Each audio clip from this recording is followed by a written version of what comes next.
You're in a conversation and someone says homeschooling shouldn't be allowed because most parents aren't qualified to educate their own children. What would you say? Homeschooling has exploded in popularity.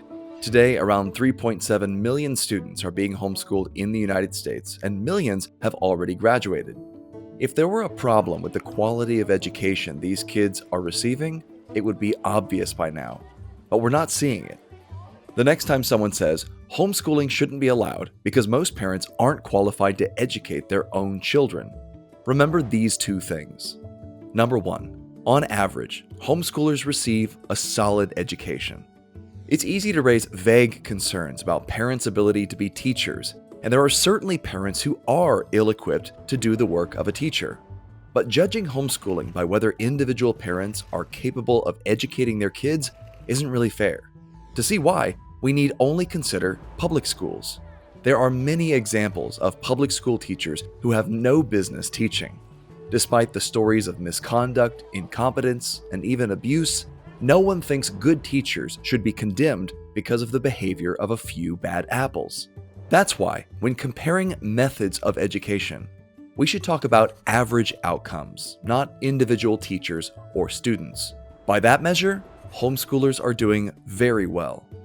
Multiple studies have demonstrated that homeschooled students score the same or better on standardized tests like the SAT and go on to have comparable or superior college GPAs compared with their public schooled peers.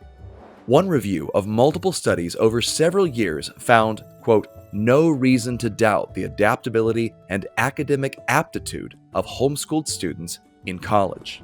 There is simply no evidence to indicate that homeschoolers are being shortchanged academically. By contrast, we have a great deal of evidence to indicate that large subsets of our nation's public schools are failing students badly. Last year, the federal government's Nation's Report Card found that math and reading scores in the U.S. are at their lowest level in decades. This is likely due, in part, to the lost work during extended pandemic closures, something that homeschoolers didn't have to worry about. Whole school districts across our country are described as failing schools and dropout factories that appear to be getting worse, not better. The results for large portions of our nation's student population are so poor that The Atlantic recently bemoaned an epidemic of new students at elite colleges who can't even read a book. If we compare the average outcome of homeschooling with the average outcome of American public schools, it's not the homeschoolers who seem to be struggling. Raising concerns about the ability of parents to educate their own children when so many public schools are failing, it's pure scaremongering. Number two, parents, not the government, are ultimately responsible for educating children. It's not the government's responsibility to educate our children. This remains true whether we choose to send our kids to a public school, a private school, or to homeschool them. It is parents, not the state, who are entrusted by God with children, and it is therefore parents who are ultimately responsible for caring for, raising, feeding, clothing, housing, loving, and educating those children. Parents are not babysitters for the Department of Education. The family is where children originate, where they form their identity, and where they ultimately belong. There is no other institution that can replace it or do its job. Of course, most parents still choose to fulfill their responsibility to educate their children by taking advantage of taxpayer-funded public schools.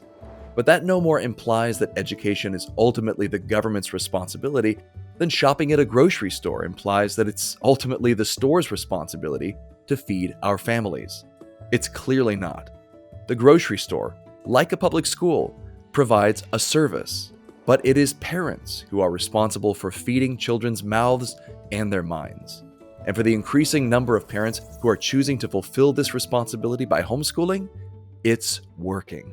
So, the next time someone says homeschooling shouldn't be allowed because most parents aren't qualified to educate their own children, remember these two things. Number one, on average, homeschoolers receive a solid education. Number two, parents, not the government, are ultimately responsible for educating children.